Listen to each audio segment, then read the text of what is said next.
Daniela Cerqueira. I come from a home full of love and joy that has always been cultivated by my two award-deserving, wonderful parents, Daniel and Amanda Cerqueira. My mom is from North Carolina, but my dad is from Fortaleza, Brazil. When he was 17 years old, he moved to Veracruz, Mexico, and while I only lived there for 2 years, he managed to become fully fluent in Spanish. The time that my dad spent in Mexico was life-changing for him because it not only helped him learn how to communicate and fit in with others, but it helped him excel in life later on to levels that he could have never predicted. My father's influence on the development of my love for the Spanish language has been tremendous. I grew up being spoken to in both Portuguese and English, so from an early age, I was building a foundation of a Latin-derived language as well as a Germanic one. Portuguese and Spanish are very similar and are almost indistinguishable to the untrained ear.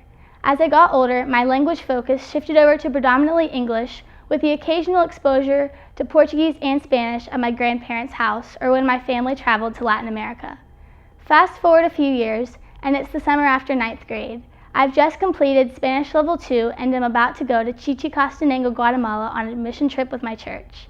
We are going with a group of around 15 people, and I'm the only one with a Spanish background. The citizens of Chichicastenango speak a native dialect referred to as Quiche, with Spanish usually being their second language. One day on the trip, we decide to go to the open-air market that the town is known for. It is pouring outside, but the experience of going to this market is so amazing that we know that it is going to be worth every drop of rain that we encounter. As we enter the market area, we are flooded by little girls and old women ranging from ages 5 to 80 trying to sell us knickknacks and souvenirs that read Guatemala in vibrant hues. In their memorized phrases of broken English, we hear them shouting, "Come buy from me, I make you happy, I give you good deal." This type of desperation is completely different than anything that we will ever see in the United States, because here in the US, there are countless opportunities to grow from what you began with. The ability to change one's socioeconomic status is a very unique thing to first world countries, which only, according to the UN, make up 15% of the world, and that is why it is imperative to expose ourselves to different cultures and learn about the world around us. As we continue throughout the market, the little girls following us start to give up and go on to the next white person that they see in hopes of making a sale, but after a full hour of walking around and exploring, we look behind to see a frail elderly woman who hasn't left our side since we arrived.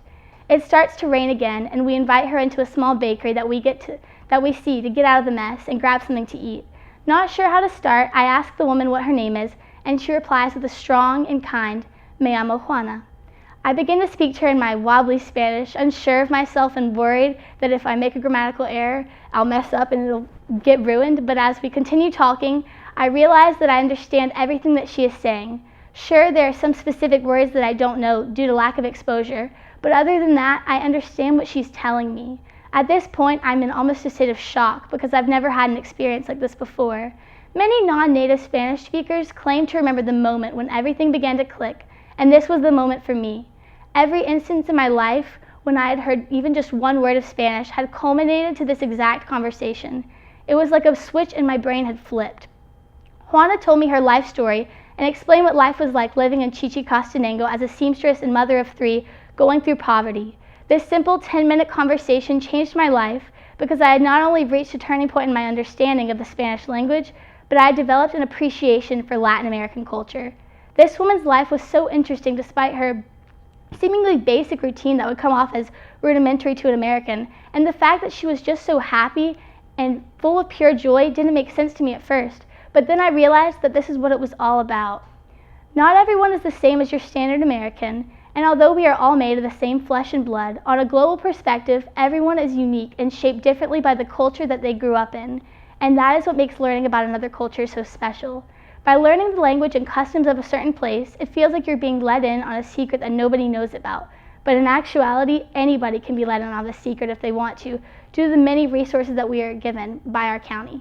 At Ashley High School, we have 4 Spanish teachers, 3 of which have taught me, and 1 French teacher. Every student that goes to Ashley is required to take only 2 levels of Spanish in order to graduate, which is just 2 semesters that could be knocked out if they really wanted to in just a year. Many students see this requirement as annoying and not worth their time. Even the majority of my friends see Spanish class as a hindrance on their daily schedule and not as a fun and enlightening class that will actually help them in the real world. I know that not everyone is going to have this same situation that I did because I'll admit it. I had an advantage by having one of my parents speak the language that I was trying to learn, but I speak from observation and experience in saying that it is invaluable to learn another language. The brain consists of two types of tissue, gray matter and white matter. The amount of gray matter in the brain is directly correlated with IQ, and gray matter grows the fastest during childhood and adolescence, according to the U.S. National Library of Medicine.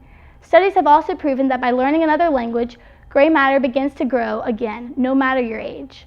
Being bilingual can bolster job applications and college applications, and because it can help with cultural communication abroad, it's so invaluable.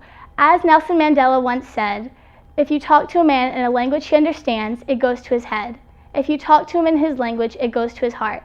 If you're ever in another country and need to communicate with someone, there's a much higher chance that you'll be treated with respect and actually listened to if you make the active decision to try and communicate with that person in their language with them, even if you make a mistake, because it shows effort and humility. I know that sometimes it can feel like English is the only language that matters, and that we don't need to try to learn another language because if we live in America and plan on staying in the country, it doesn't make sense, but it is vital to take on a world perspective and leave the bubble of the U.S. We need to try and not be as self-oriented and look at America as a part of the world, not the epicenter.